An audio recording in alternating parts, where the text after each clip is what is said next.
ぐにどこにいても待ってほしい青空を見ている私ひまわりのように咲き出し夏になりピカピカの太陽元気いっぱい笑顔の魔法青空を見ている私ひまわりのように咲き出し夏になりピカピカの太陽元気いっぱい笑顔の魔法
すぐに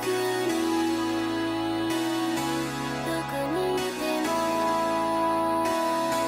待ってほしい青空を見ている私ひまわりのような咲き出し夏になりピカピカの太陽元気いっぱい笑顔の魔法青空を見ている私ひまわりのような咲き出し夏になりピカピカの太陽元気いっぱい笑顔の魔法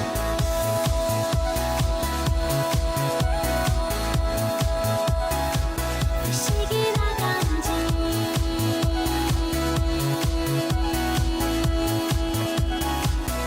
色の魔法みたいを描くイメージはひまわり心を開いて My dream 前を向いて本当に好きな人には好きって伝えるよずっとずっと一緒にいたい愛の花を咲かせよ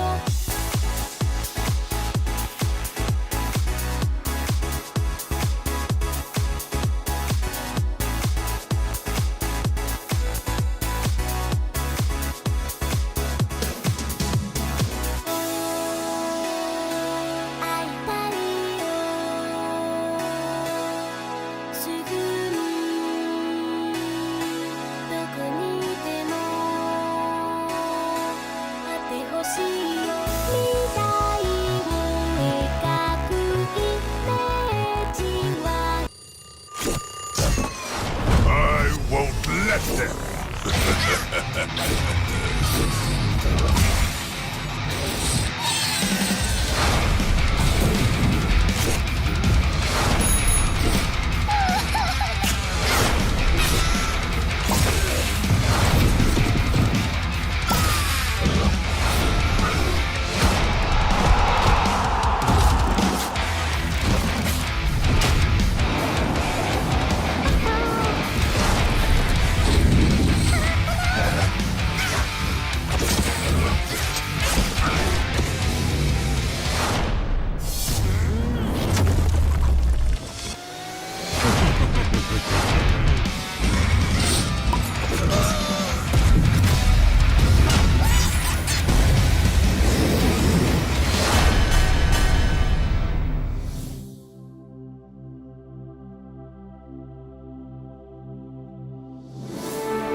arena of hellfire.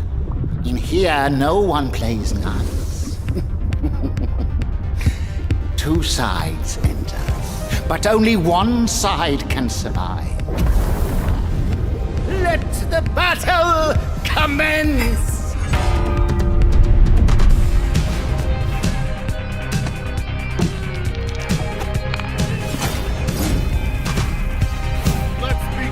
Time for battle. Guardian ready. Shall we do this?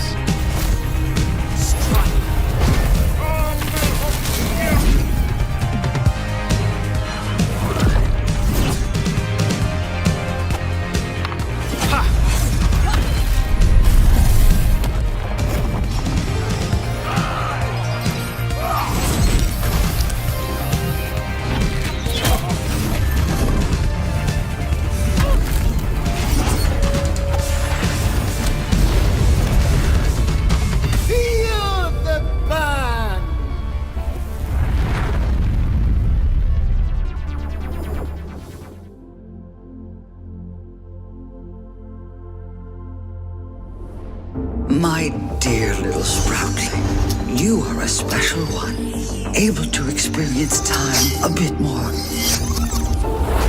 flexible.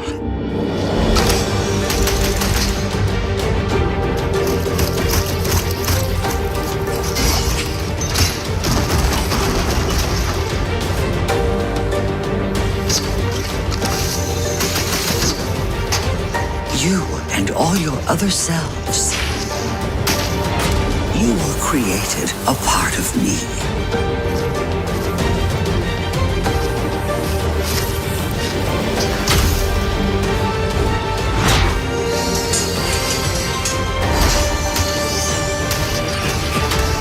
We are connected.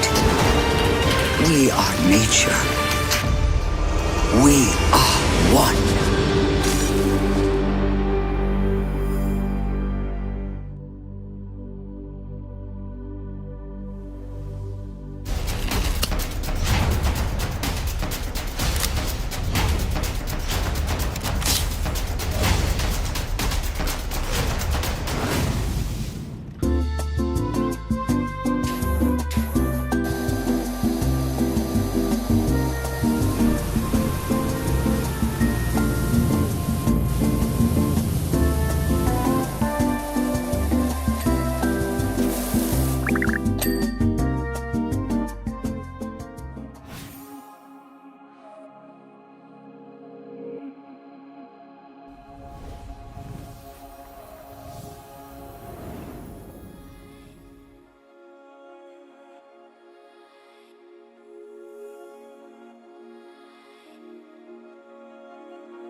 Welcome, everyone, to our third annual MetaQuest Gaming Showcase. I'm thrilled to be back hosting, and it's a big day.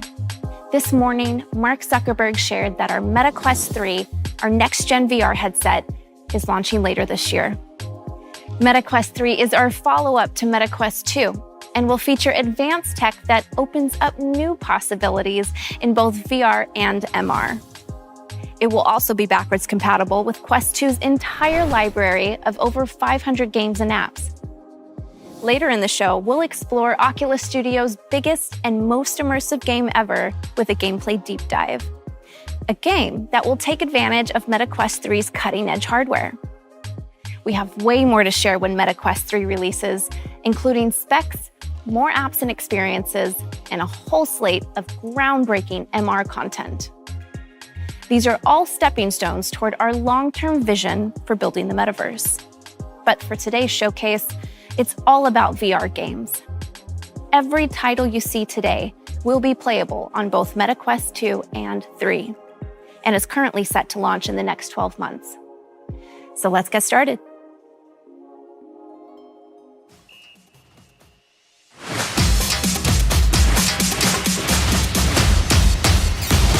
Are you ready?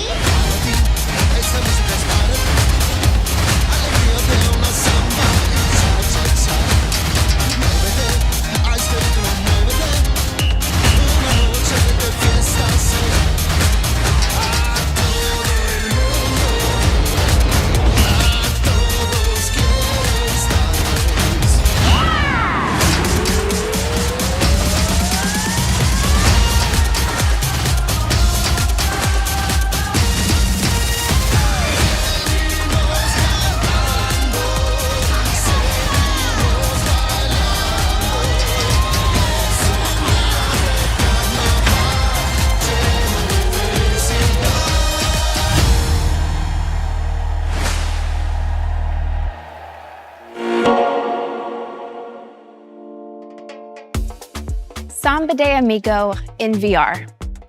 I could not be more excited because music is such an important part of my life. I was a professional musician for years, and at Meta, I've gotten to work with the talented teams behind a bunch of other rhythm games. Playing Samba de Amigo in VR feels like it's always belonged here, and I can't wait to see everyone shaking their maracas when Sega brings the game to the MetaQuest store this fall. Back in February, Shell Games revealed I Expect You to Die 3, Cog in the Machine. Today, I can confirm that this third helping of Spy Hijinks, or Spyjinks, is coming to the MetaQuest store this year. Hopefully your skills haven't gotten too rusty, because this threequel will send agents on their most challenging mission yet. Confront more villainous villains, tackle more perilous perils, and expect to die a few more times. Oh, you are either very strong or that steering wheel was not attached correctly. Dr. Roxana Prism is a former inventor for the agency. She truly believes she can create a better agent. Oh, hey! I'm Real Butler! You'll either prove her wrong, or prove her right. You're dead in that second scenario. Once you're dead, everyone will see just how superior my robots are to human agents. Hey, you found some nickel! Do it again and you'll have 10 cents! Every time we encounter Agent Phoenix, we get stronger. Check this out! We can fly now! It's simply a matter of time and iteration. You don't think that's the end? It's not even begun! Are you using Dr. P's notes I left in there? Aren't they great? Sometimes I look at them because they make me happy. You don't have to play the series in order, but if you'd like to, you'll find the first two games bundled in the MetaQuest store for 40% off for a limited time. That's not all Shell Games is working on. They made a promise at last year's showcase. 3 games over the next 2 years. Hot off the press, let me introduce you to Silent Slayer, Vault of the Vampire. Silent Slayer is a single-player horror game that'll bring you face-to-face with slumbering vampires. And as you might guess from the title, stealth is key to survival. As Shell Games puts it, silence is golden, sound is death. Spooky. Let's take a peek. Keep silent. Gently. At last. Aim for the center of the chest. And do not be gentle.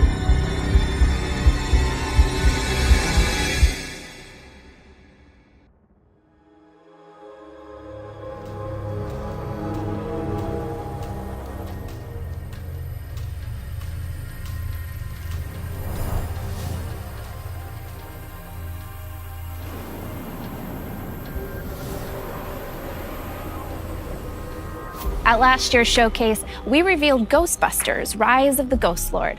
And then I got to drive off into the sunset in the iconic Ecto-1. For this year's show, Sony Pictures VR and nDreams put together a little dossier on the Ghost Lord himself. Who is he? And how did he get to be so mean? Along the way, we'll get a glimpse of the West Coast's first Ghostbusters HQ, some iconic San Francisco landmarks, and the spirits and specters that you'll be trapping there with your friends. Let's take a look.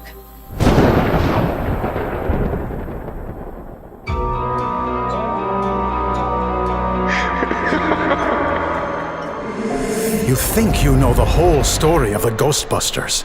Well, you don't know my story. 1984.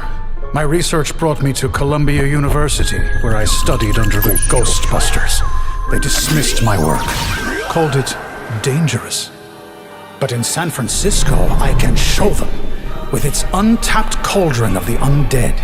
Where others saw fear, I saw subjects. How could I know my research would stir a dormant evil? The Ghost Lord. Alcatraz. Tortured souls, whose guilt I could drain and drain again. Their pain, the price of progress. My dear assistant Katie understands. Soon everyone will understand. Especially you, Ghostbusters, with your silly parlor tricks. You will see the progress I have made. Know the power I have harnessed.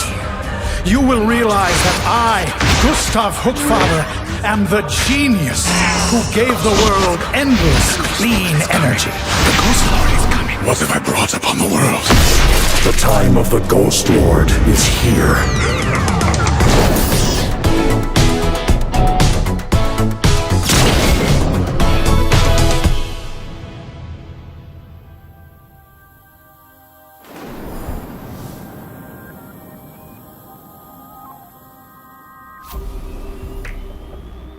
Check this out. The team let me into the San Francisco Ghostbusters HQ a little early, and it's still under construction, but I have heard some strange noises in the middle of the night. But guess what? I've got my jumpsuit, I've got my proton pack, my PKE meter, and I know exactly who I'm teaming up with to take out the Ghost Lord. Because if there's one thing you can say about me, is that I ain't afraid of no ghost. Whew. Anyway, when we asked One Hamsub, developers of Rocket NX, what's something players will love about your new game, they said, you can lose an arm, then pick it back up and bash your enemies with it. There you go. Underdogs is a physics-based brawler where you wrap yourself in your 5-ton gorilla mech and rampage through New Bracca, the 22nd century mech fighting capital of the world. Take on whatever the pitmasters throw your way and upgrade your mech to be even more fearsome. But remember, the more you climb the ranks, the more every lowlife in the city will be gunning for you. So get ready to claw your way up the food chain.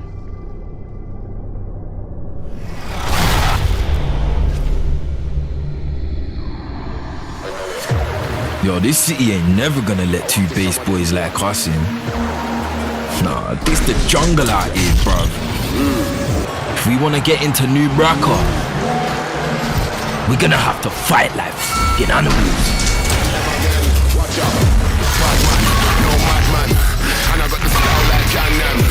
Bang bang in a my gangland. Turn man upside down like a handstand. Don't this man, me not use this man. Man I'm on arms like a wristband. My walk none of them boy can't withstand. Them man the minimal, something like beautiful.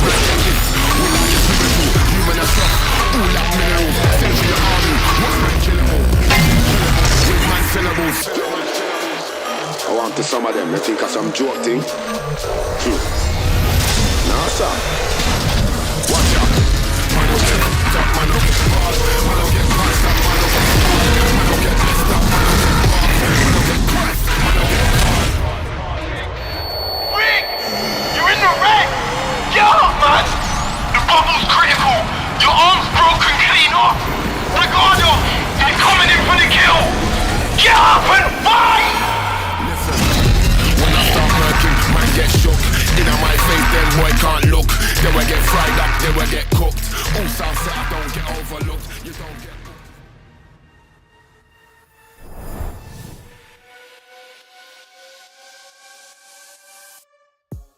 At last year's show, we revealed NFL Pro Era, the first NFL and NFLPA licensed VR football sim. Since the game's launched last October, you've completed over 3 million NFL seasons and unlocked over 9 million trophies. But what's next? Here to tell you is Status Pro president and co-founder and former NFL wide receiver, Andrew Hawkins. Thanks, Ruth. Our goal last year at Status Pro was to give people the experience of being NFL QB1, feeling the rush of stepping onto the field and leading your favorite NFL team to victory. And the positive response we got from our community was overwhelming, but that was just the beginning. Later this year, we're upping the game with the next evolution of NFL Pro Era. This year is all about showing the world what you've got. With the new version of NFL Pro Era, we're expanding multiplayer so you and your best friend can pit your favorite teams against each other and see who comes out on top. There's a world of competition out there, and we want to see how our community's QB skills stack up. We got a lot more to share, though, between now and launch. New features, new modes. This is more than a roster update. The next version of NFL Pro Era will build on last year's game in so many cool ways, and we cannot wait to get it in your hands. Check us out on social. We're posting a lot of community and game updates there before we launch this fall. This is really cool, by the way. Thanks, Hawk. All right, moving on from the field to the court. Back in December, Resolution Games, creators of Blastin' and Demio, revealed their latest project, Racket Club, an all-new sport designed exclusively for VR.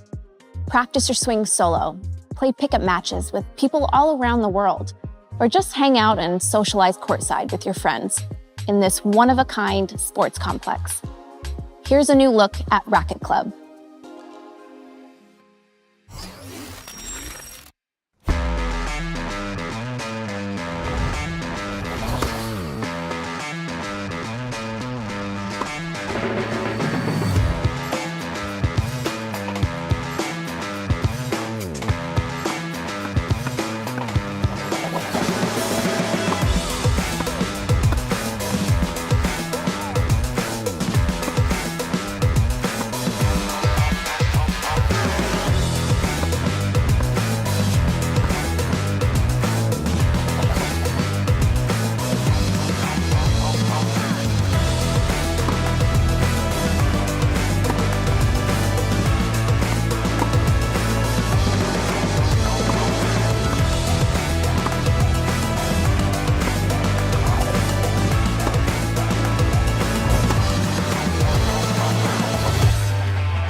At our debut gaming showcase, I premiered the launch trailer for Wraith: The Oblivion Afterlife from Fast Travel Games.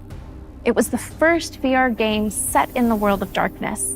And today, we're diving back into the world of supernatural horror with an all-new adventure RPG, Vampire: The Masquerade Justice, which will send you to Venice, but not the Venice you see on postcards. You are a vampire, comfortable in the city's darkest shadows. Hide in plain sight, drink the blood of mortals, and use your vampiric abilities to become the ultimate judge of the guilty. So, without further ado, let's sink our teeth into the debut trailer for Vampire: The Masquerade Justice.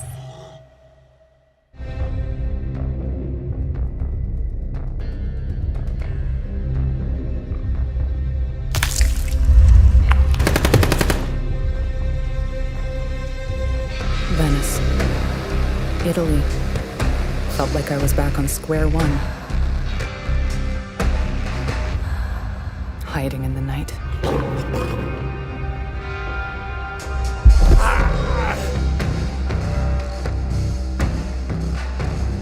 I didn't want to get dragged into this. But the guilty must be punished.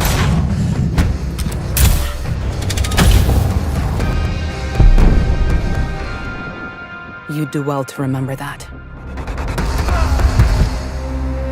Because if you don't, I'll make things very uncomfortable for you.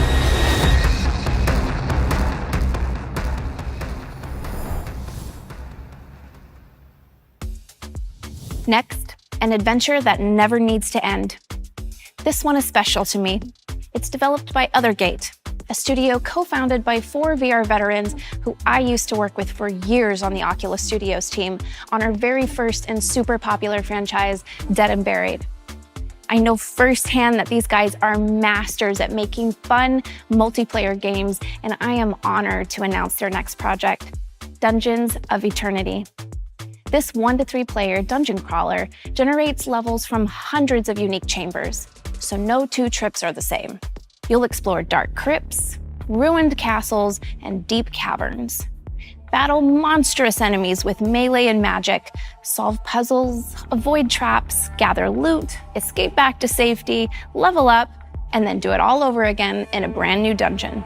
Take a look.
Okay, we brought back Samba de Amigo, but we must have other beloved classics waiting in the wings, right? How about one of the best-selling games of the 90s? An iconic mystery, maybe? Something a little spooky? Yeah, I think we have one like that.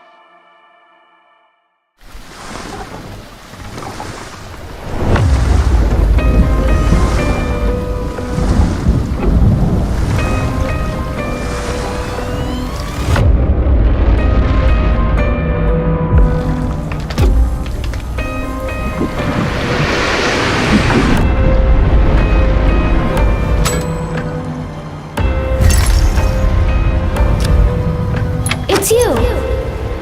Don't be afraid. I'm here to help. There are many like me here, trapped in this house.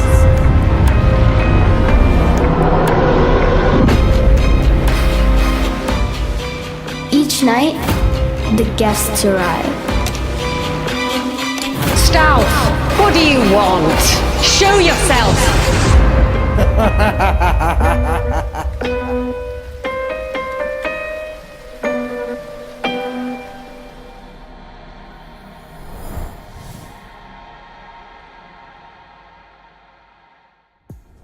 The 7th guest is mostly known for ushering in the CD-ROM era, once upon a time. But it's a great puzzle adventure game. And it's cool to see Vertigo Games and Vertigo Studios Rotterdam staying true to the original, but reimagining it for a new era.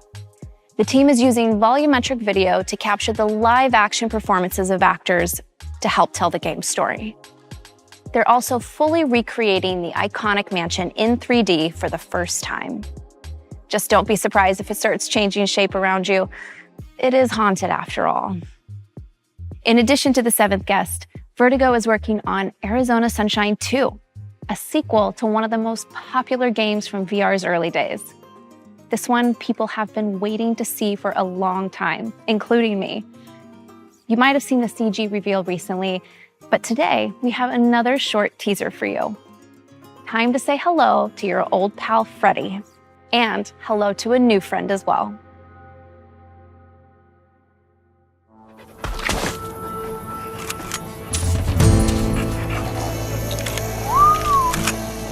Oh, what's going on, Fred? Hold up. Allow me to show you how it's done. Nice, but... Oh, yeah, that's gonna do. Watch and learn. What the... Get a room. You know that only counts as one. In Arizona Sunshine 2, you'll survive the desolate waste of Arizona with your new best friend, Buddy, who you can trust to have your back, even when Freddy's are trying to take a bite out of it. Arizona Sunshine 2 launches later this year, so be sure to check out the game's extended CG reveal trailer if you haven't already. Okay. Last November, Netflix and Tenderclaws revealed that the hit series Stranger Things is coming to VR. I hope you're comfortable in the Upside Down, because you're going to be spending a lot of time there. In this chilling psychological horror experience, you are Vecna, invading people's minds and conjuring up their worst nightmares as you look to take revenge on Eleven and her friends. Stranger Things VR comes to MetaQuest Store later this year. And here is a brand new trailer.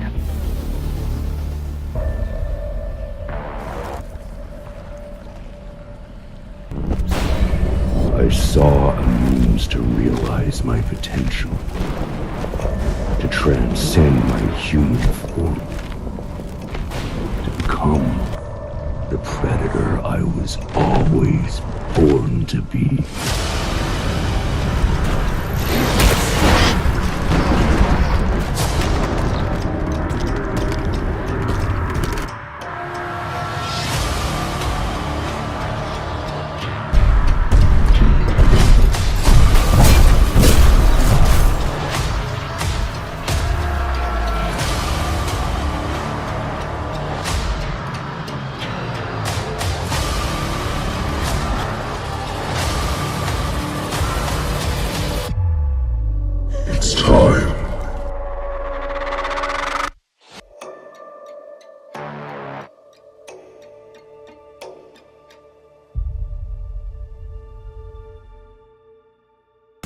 Next, it's time to strap into your omnidirectional mobility gear and prepare to fight the unthinkable. Attack on Titan is a best-selling manga series, acclaimed anime adaptation, and now, thanks to the team at Universe, an exhilarating VR game. Attack on Titan VR Unbreakable lets you join the Scout Regiment and go head-to-head with the Titans themselves. Swing through the air using your ODM gear and take down enemies many times your size as you try to protect the last vestiges of humankind. Some of you may already be familiar with this game because we teased it late last year, but you didn't get to see the game's dynamic, high-flying battles. Today you will.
Back in 2011, Polish developer People Can Fly the creators behind Outriders and Painkiller introduced the world to skill shots. Blast an enemy out of the air, skill shot. Kick him into a cactus, skill shot. Crush somebody under a hot dog cart. You get the idea. Now imagine how creative you could get with that system in VR. Forget imagining it. We've got it. Here's your first look at Bulletstorm in VR.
This is the Bulletstorm we all know and love. Every skill shot, every story beat fully recreated from the ground up for VR. And for the first time, you'll actually be able to handle an energy leash, deliver devastating blows, and mow down hordes of mutated enemies. So book your ticket to the planet Stygia for later this year.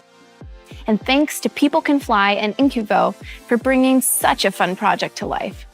Okay, before we start talking about our final game, I know you've been waiting for an update on Assassin's Creed in VR. And I have good news. Assassin's Creed Nexus is coming to the MetaQuest store by the end of the year. Tune in to Ubisoft Forward on June 12th for the full reveal of Assassin's Creed Nexus. All right, I promised you a deep dive. Let's get into it. In 2019, Asgard's Wrath took us on an epic journey across the fabled 9 realms of Norse mythology. That journey ended here, imprisoned in this very tavern by the trickster god Loki. But Destiny has more in store for you. From Sanzaru Games and Oculus Studios, this is the world premiere of Asgard's Wrath 2. Chaos is spreading. Loki's evil invades all realms.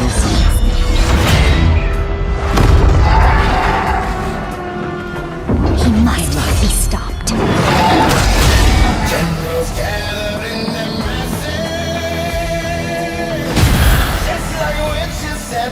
Betrayal has made you stronger, Guardian.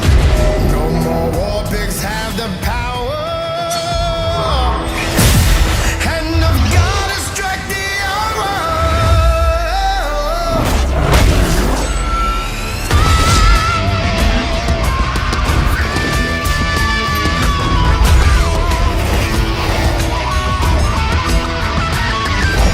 Your reality is mine, Guardian.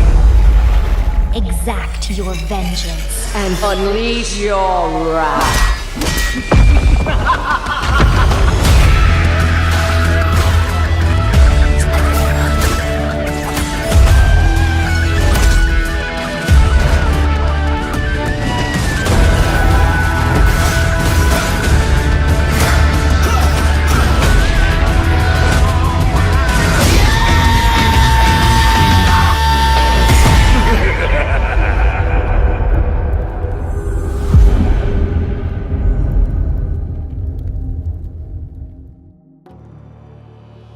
Asgard's Wrath 2 is an all-new standalone adventure in this epic series. Freed from prison by the Weavers of Fate, you'll set out on a new quest across time and space, from the Norse realms to the deserts of ancient Egypt. Here on the Great Sand Sea, you'll once again battle gods and creatures of myth to stop Loki from upending all of creation. When the original Asgard's Wrath released on PC VR, it wowed players with its jaw-dropping scale, brutal physics-based combat, and stunning graphics. Asgard's Wrath 2 will set a whole new standard for wireless VR.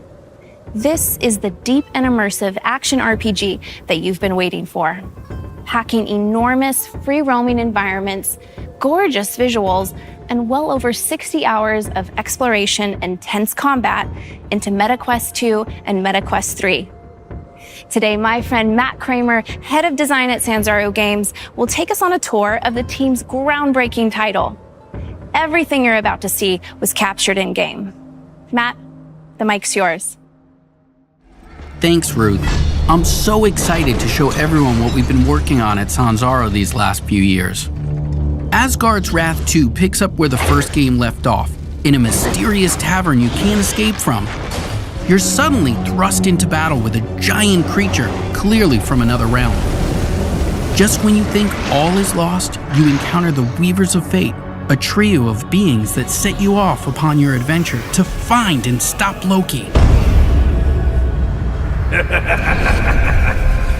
So just how much bigger is this game? Not only will you travel through new Asgardian locations, like Muspelheim, the Land of Fire, the Weavers of Fate will also bring you into new realms, like the vast desert expanse of ancient Egypt. These massive worlds, beyond the scope of any other game on the MetaQuest platform, come alive in Asgard's Wrath 2. Dotted with temples, caves and dungeons, characters to meet, Travel well. monsters to battle, quests and side quests, wildlife, crafting resources, mini-games, and more. This is a living world you can roam and explore freely. The most expansive of these worlds is the Great Sand Sea, full of hidden treasures and unique events. You could spend hours upon hours exploring this map and still not discover all its secrets.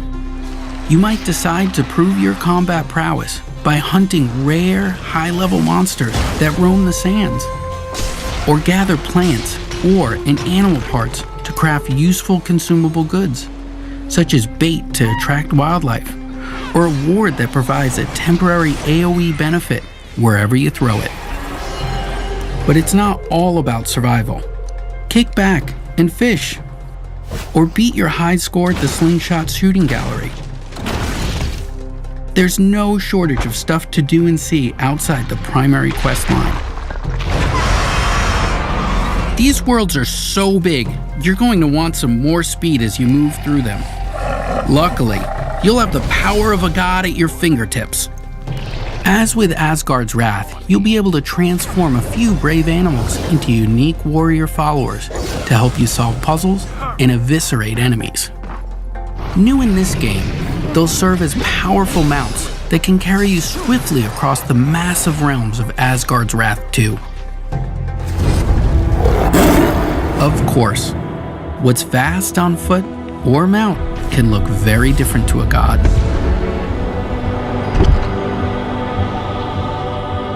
Like Asgard's Wrath, you'll also see the world from the god-scale perspective and use your cosmic powers to manipulate the mortal world around you. Reach inaccessible areas, solve puzzles, and more.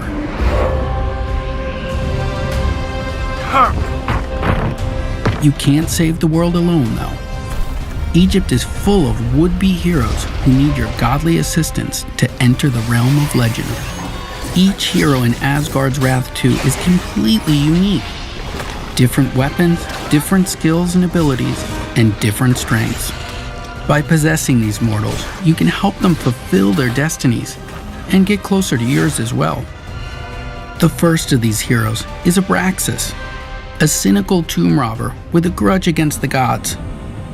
You and Abraxas make an unlikely pair, but you'll have to work together to take down fearsome enemies like the bloodthirsty goddess Sekhmet.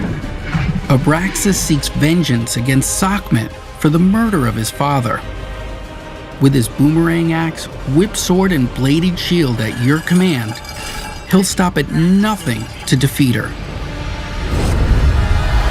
Combat was one of the aspects players loved most about Asgard's Wrath, us included. It was vicious and brutal. Whether swinging a sword, throwing an axe, or even using your fists, the combat made you feel powerful and skilled. In the first game, the combat favored a defense-first approach, meaning you had to block and parry a series of enemy attacks before you had a chance to remove their runic shields. This loop had to be completed 3 or 4 times before you could start damaging an enemy. In Asgard's Wrath 2, our updated combat system is centered around player choice. Nothing is holding you back. You can chip away at enemy shields through a flurry of attacks or land skilled parries to trigger opportunity windows that let you cut through your enemy's defenses with ease. We've also expanded the systems to include elemental types for a greater degree of player customization and wider variety amongst enemy archetypes. This time, we have a full physics system implemented for weapons, with swords, axes, bows, staffs, and more at your disposal. You can find a combat style that's right for you. But you'll need to change up your approach, as enemies will now react to your every movement and switch up their own attacks. You'll also unlock new skills and abilities as you level up, letting you invest further in the weapons you use most. Unlock powerful abilities and super attacks to truly change the game. Nothing feels better than seeing your weapon soar into the air and rain down on a horde of enemies. You'll also discover relics you can slot into your weapons and armor that will provide you with powerful buffs, like adding fire damage to your weapon or heal over time, allowing you to customize your weapon set against each enemy you face. But you won't be the only one leveling up. Your animal followers have their own skill trees and will grow in power the more you spend time with them. Even with an upgraded companion and all these powers at your disposal, don't think the enemy AI will go easy on you. As you level up, so will they, gaining new abilities, smarter tactics, sneaky counters, stronger armor, powerful super attacks, and relics to use against you. Some will even heal each other, boost each other's damage, or call for reinforcements. You'll have to use all the strength, endurance, speed, and quick thinking you can muster to forge a path through the ravenous enemies that lay between you and your destiny.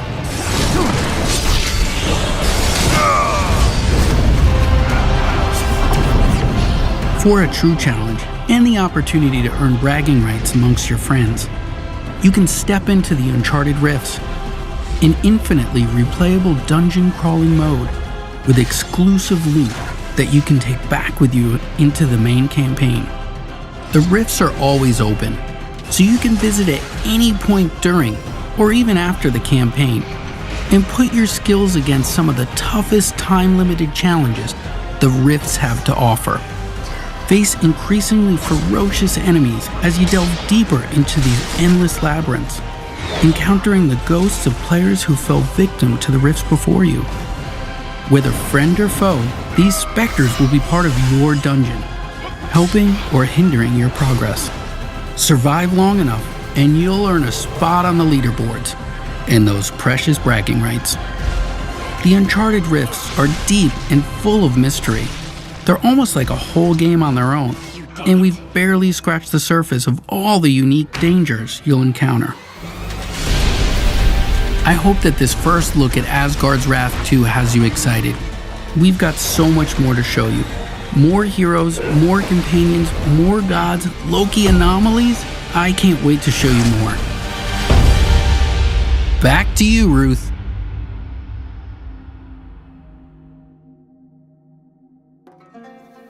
Okay, now head over to the MetaQuest store because pre-orders of Asgard's Wrath 2 are open. Pre-order and you'll get a copy of the original Asgard's Wrath on PC. You don't have to play it before, but it'll add some fun context. You'll also get immediate access to the Great Sand Sea home environment I'm standing in now, and unlock an exclusive Asgard's Wrath 2 themed character as well as the title of Cosmic Guardian in Population 1. And once Asgard's Wrath 2 launches later this year, those who pre-ordered will get access to the Sword of Ra and the Sun God's battle armor. That's the end of our main showcase, but stick around for more because up next, we have some of the most passionate VR creators sitting down to discuss the games from the show. And while you're there, we're running a sale on favorites like NFL Pro Era, Resident Evil 4, Bone Lab, Among Us, and many more. And like last year, we're also giving away this awesome room I'm standing in. It's available now in settings under Home Environments. Of course, there's so much more we want to share with you. We plan to announce more games, major updates to existing titles, and we've got a whole new headset to launch. Thank you all so much for tuning in, and thanks to the developers who helped put this show together. Keep playing, and we'll see you next year.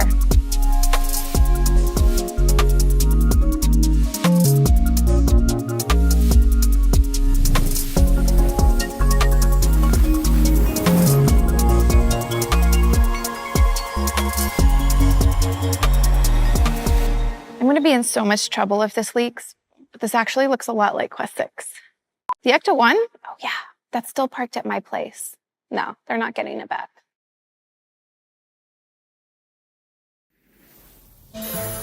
Long have I guarded this.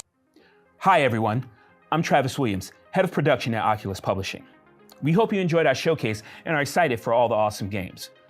We gathered some of our talented developers and your favorite VR content creators to talk a bit more about two of them, Asgard's Wrath 2 and Ghostbusters, Rise of the Ghost Lord. First up is Asgard's Wrath 2, the massive RPG coming to Quest later this year from Sanzero Games. Let's meet our guest. Matt Kramer is the studio creative director at Sanzero Games and a good friend of mine. What's up, Travis? You know? And here to grill him with questions are VR gaming creators from the community. We are pleased to welcome Jasmine of VR with Jasmine. Hi, everybody. What's going on, Jasmine? Jeff, AKA A Wolf in VR. That's me. What's going on? And Thomas, AKA Voodoo, DE. Hi, guys. Thank you all so much for being here. You guys have just seen our reveal trailer and gameplay walkthrough. I'm sure you have plenty of questions, but first, I'm going to kick things off with a question to Matt. What led your studio from the first game to Asgard's Wrath 2?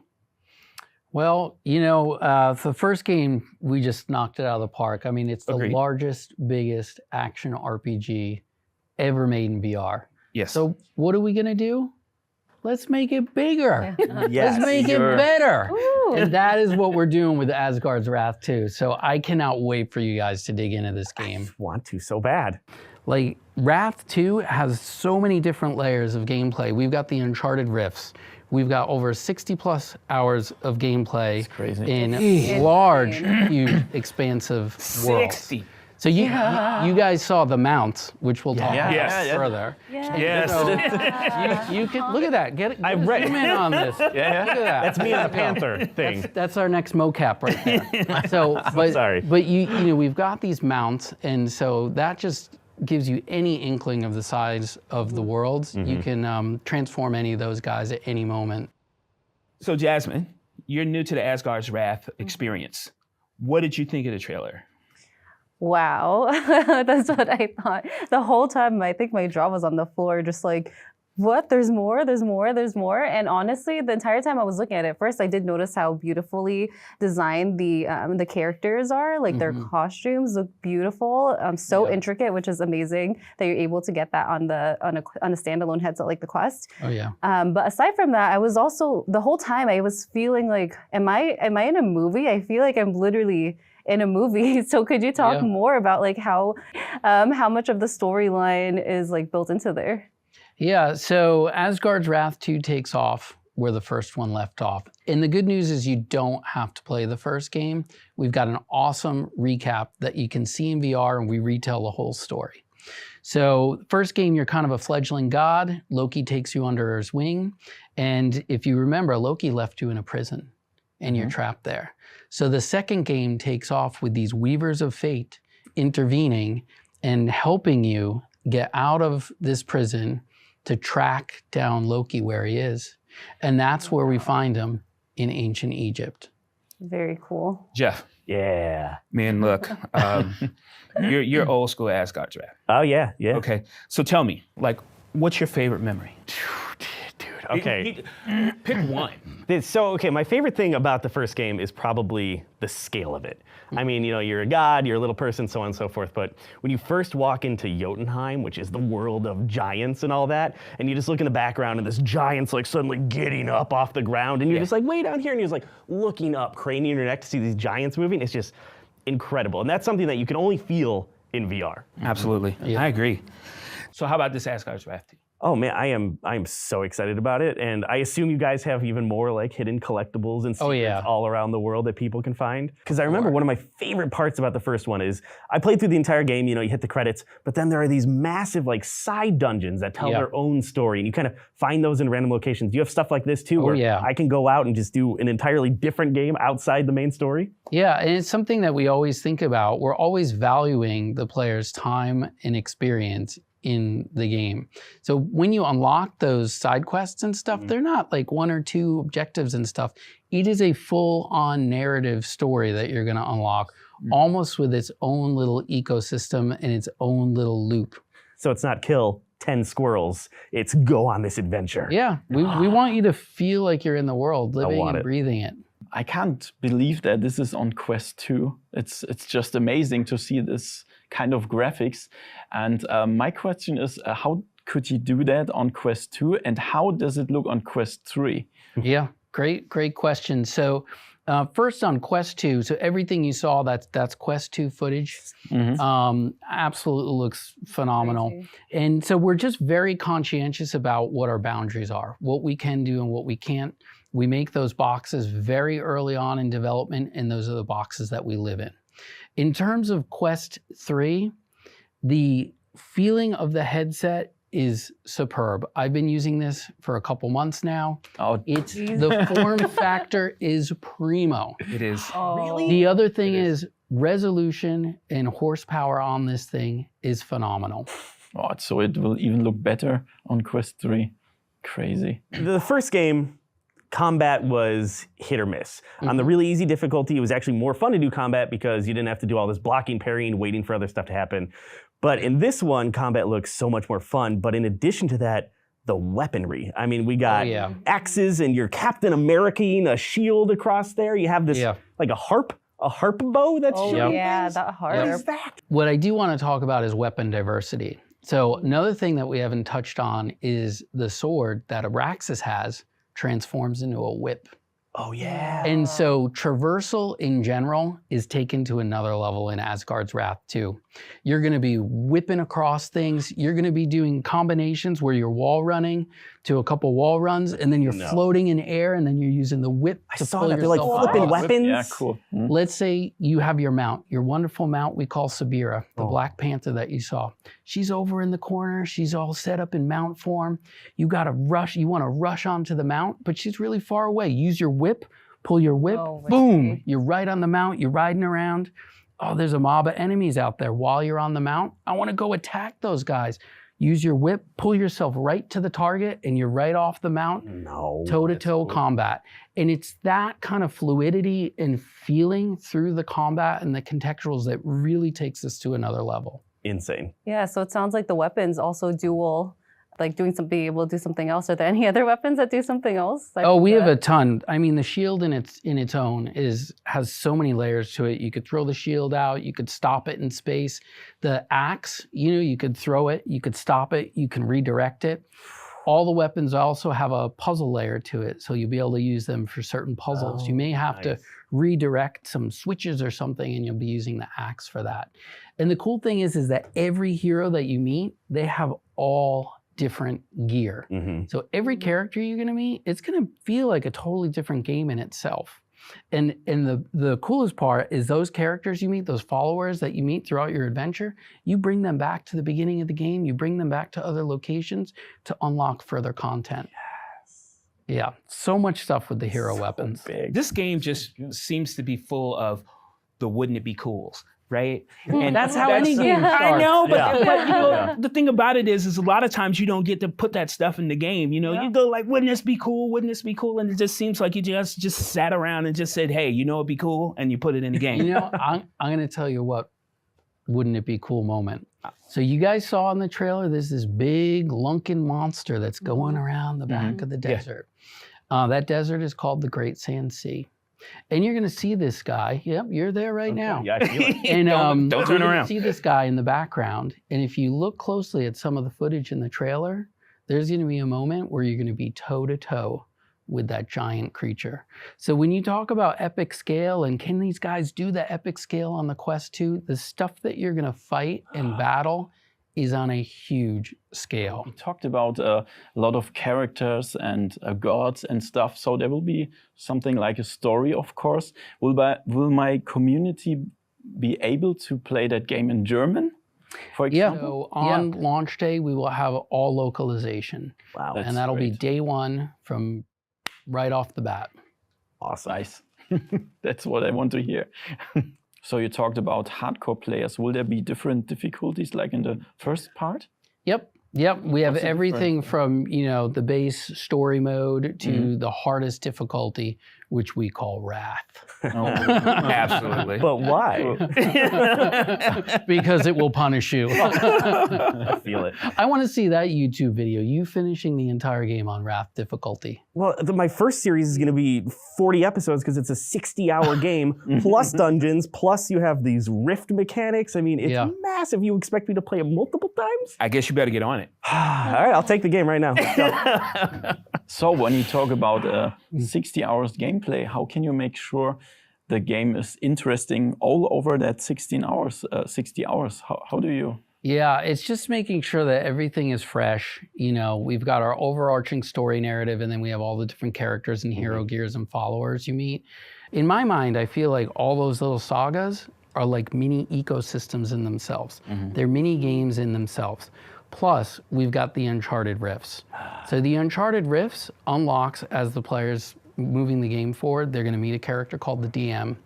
The DM opens this rift on the ethereal planes with the Weavers. And so the Rift play is basically like a roguelite game. There's floors and floors of dungeons that the players need to go through. Now, what's cool about this is when you die in the Rift, which I will, you can leave behind either a divine soul or a dread soul. A divine soul will go off into the cosmos and it'll go into someone else's game. Wow. And while they're playing those Rift Wow. dungeons, they may have your divine soul there. And let's say the wolf is having a hard time because he's probably going to have the hardest Probably. and he needs some extra help. He can reach out to one of those divine souls and you could pull them into your game. So I can pull Jasmine into my game. You could. And her soul will help me. Yep. So let's say you're not so nice and you want to throw out a dread soul. Oh boy. And so you can send out a dread soul to go to other people's games, and they'll actually be an enemy that's going to fight other people. Crazy. And it's an asynchronous play where you're getting a feedback loop back and forth. How'd you come up with this? This is just wild. we want to make sure the game is chock full of all these different discovery points. And to your earlier question, how do you keep people playing? Is things like this. It's the story, it's the content, it's the type of stuff that's coming and just keeping it fresh. So I think that's fresh as hell as far as I'm concerned. I mean, look, Matt, clearly you spent a lot of time making this game. It's gonna be awesome. All right, that's all from us now. Thanks a ton to Jasmine, Jeff, and Thomas for joining us today, but especially Matt. You know, Asgard's Wrath 2 is available for pre-order now with some awesome in-game items coming exclusively to MetaQuest headsets later this year.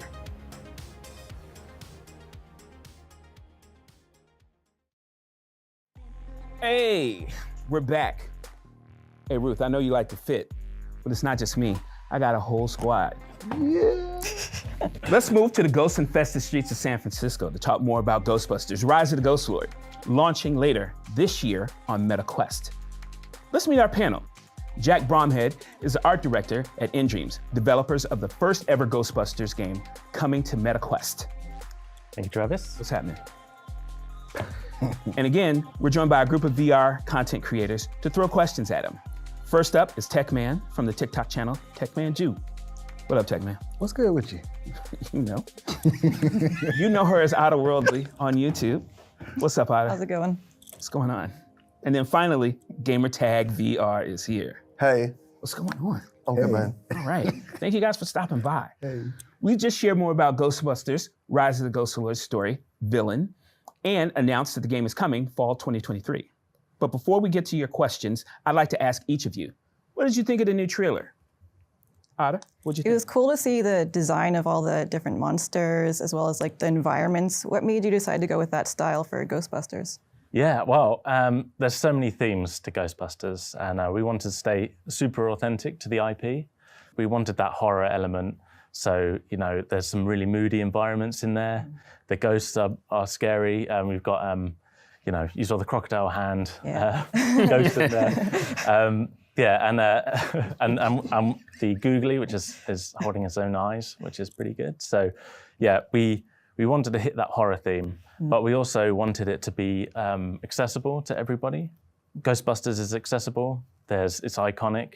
There's multi-generations of fans, and so we wanted every one of those generations to see the game and just buy into it straight away. That's and awesome.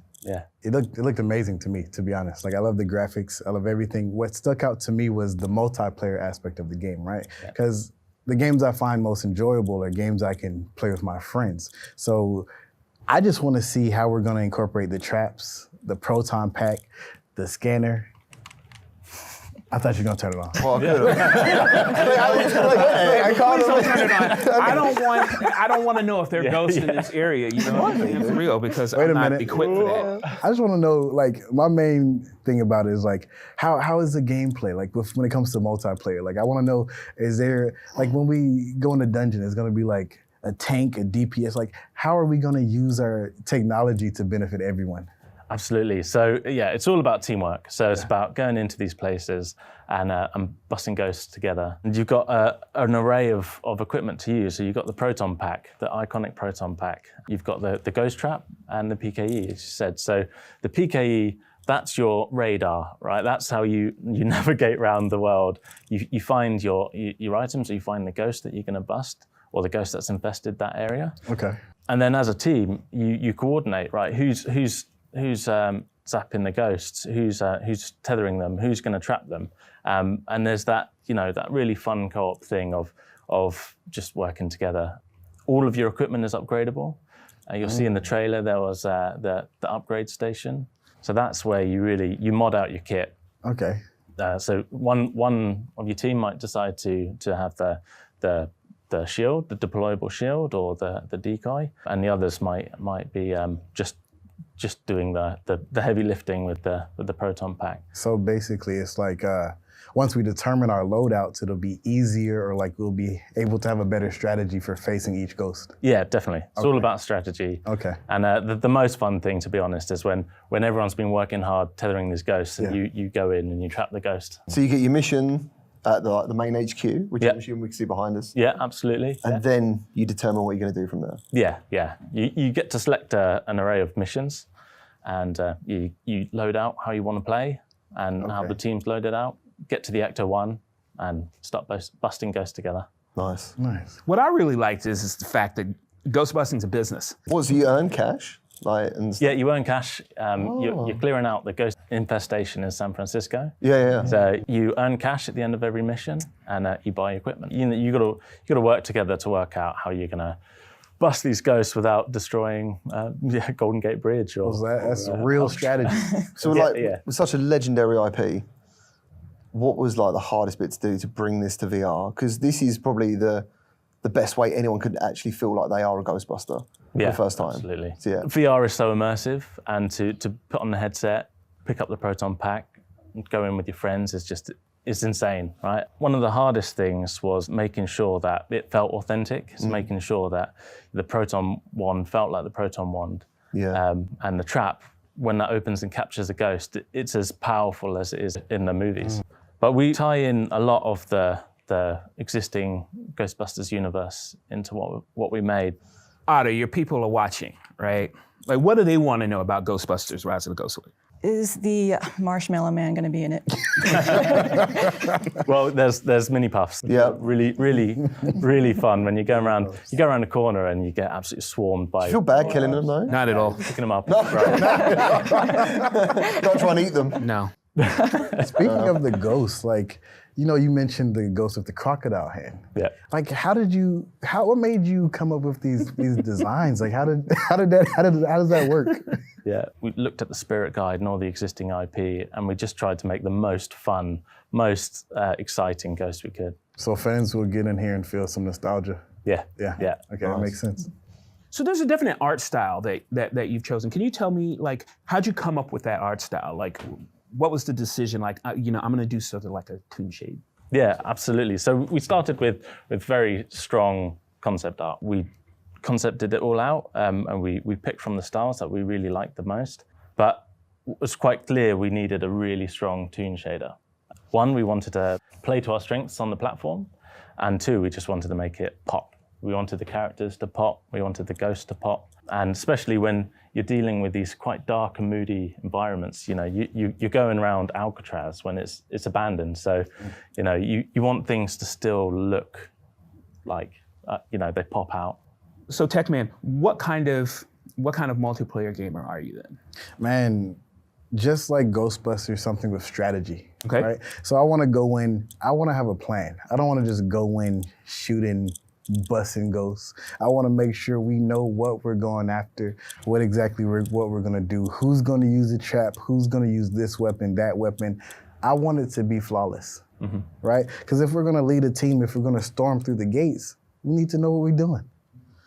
Techman has clearly got some multiplayer pre-qualification in order to make it happen. Well, listen, Jack, I appreciate you coming through. This looks amazing. Thank you. You're the art director, so much love. That'll do it for our Ghostbusters Rise of the Ghostwood Roundtable. Huge thanks to everyone on the stage. Jack. Thank you. Techman. Otter. And Gamertag for taking part. Ghostbusters Rise of the Ghostwood launches this fall, and you can wishlist the game right now on the MetaQuest store. That's all from us. Again, we hope you enjoyed this year's showcase, as well as these deeper discussions. Until next time, peace.